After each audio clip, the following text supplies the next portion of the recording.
Hello everyone, this is Nalini back with the new video of D and F block elements.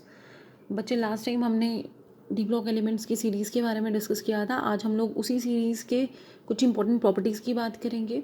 Examination point of view से बहुत ज़्यादा important है आज का topic. Basically ये जो 3D सीरीज़ है जिसमें हमारे पास 10 एलिमेंट्स रहते हैं from the scandium to zinc, that is from the atomic number 21 to 30. इसमें हमने देखा था जो हमारे वैलेंस इलेक्ट्रॉन्स थे वो हमारे पेनल्टीमेट दैट इज n-1d सब शेल में एंटर कर रहे थे. ये जो उन वैलेंस इलेक्ट्रॉन्स का पेनल्टीमेट सब शेल में एंटर करना उन्हें कुछ स्पेशल प्रॉपर्टीज प्रोवाइड करता है, जैसे फॉर्मेशन ऑफ कलर्ड आयंस, कुछ magnetic properties that is magnetism, catalytic properties, formation of interstitial compounds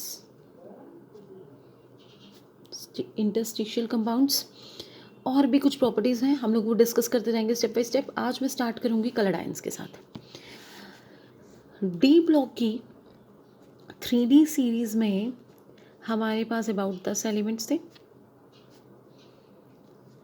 जिन्होंने याद कर लिए हैं ये 10 एलिमेंट्स वेरी गुड, और जिन्होंने नहीं याद किए हैं मैं उनको एक मेमोनिक बता रही हूँ, वो उससे मेमोराइज कर सकते हैं. ये इट इज़ सिकंदर तेरी वादी करोड़ों में फैली कोई नहीं क्यों जाने. सिकंदर तेरी वादी करोड़ों में फैली कोई नहीं क्यों जाने. Scandium, titanium, vanadium, chromium, manganese, iron, cobalt, nickel, copper, zinc. So this is the mnemonic to memorize all these elements from the 3D transition series or the first transition series. तो हम लोग जो पढ़ रहे थे that is the formation of colored ions. D block elements की एक सबसे इम्पॉर्टेंट प्रॉपर्टी में से एक प्रॉपर्टी है ये फॉर्मेशन ऑफ कलर्ड आयंस. ऐसा देखा गया जो हमारे पास 3D सीरीज के एलिमेंट्स थे, चाहे वो अपनी सॉलिड फॉर्म में रहे हो या चाहे वो अपनी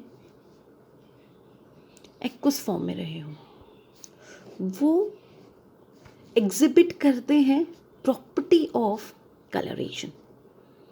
और ये जो प्रॉपर्टी है कलरेशन, ये पर्टिकुलरली तब पॉसिबल हो पा रही है when there is the presence of unpaired electrons.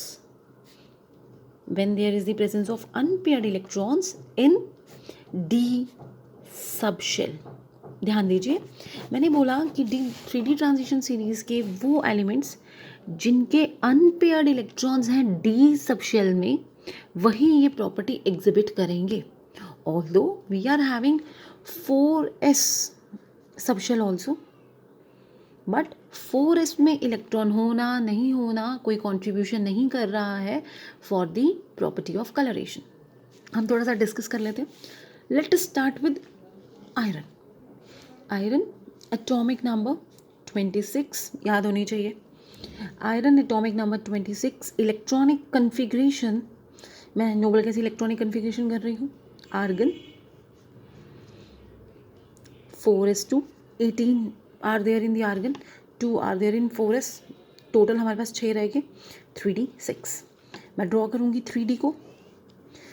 3D में हमें पता है हमारे पास 5 ऑर्बिटल्स हैं, 6 इलेक्ट्रॉन्स आर देयर. पहले सारे क्लॉकवाइज फिलिंग, पहले सभी एक एक, then 6.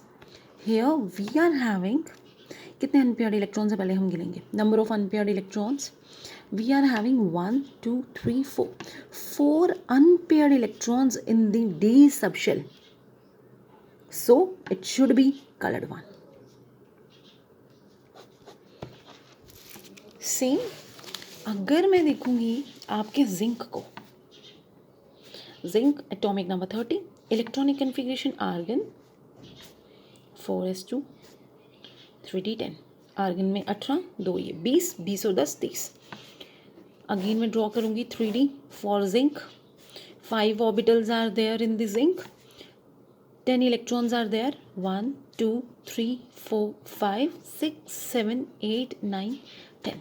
As in case of zinc, we are having no unpaired electron in 3D subshell, so it should be colorless. तो बच्चे इसी तरह से आप लोग सारे सॉल्व करेंगे खुद ही कि किस तरह से ये कौन सा वाला एलिमेंट, कौन सा वाला आयन कलर्ड बन रहा है या कलरलेस बन रहा है. मैं एक और करके बता देती हूँ, let it be. Chromium this time, मेरा फेवरेट एलिमेंट है ये chromium. Atomic number 24. Argon 4s1. 24 है 18, एक 19, पीछे कितने रह गए 5. ये 3D में अगेन 5 इलेक्ट्रॉन्स हैं और पाँचों के पाँचों अनपेयर्ड हैं हमारे पास. Number of unpaired electrons is number of unpaired, UPE लिख रही हूँ मैं अनपेयर्ड इलेक्ट्रॉन्स को. Number of unpaired electrons is 5, so again it is also coloured one. So basically हमने यहाँ पे ये देखा कि अगर हमारे पास अनपेयर्ड इलेक्ट्रॉन्स प्रेजेंट हो रहे हैं तो हमारा एलिमेंट कलर्ड वाला है, और अगर हमारे पास ये अनपेयर्ड इलेक्ट्रॉन एब्सेंट रहते हैं तो हमारा जो एलिमेंट है वो कलरलेस रहता है. So basically it is only on the presence of unpaired electrons in the n-1 d subshell जो उसको colored one या colorless one बना रहा है.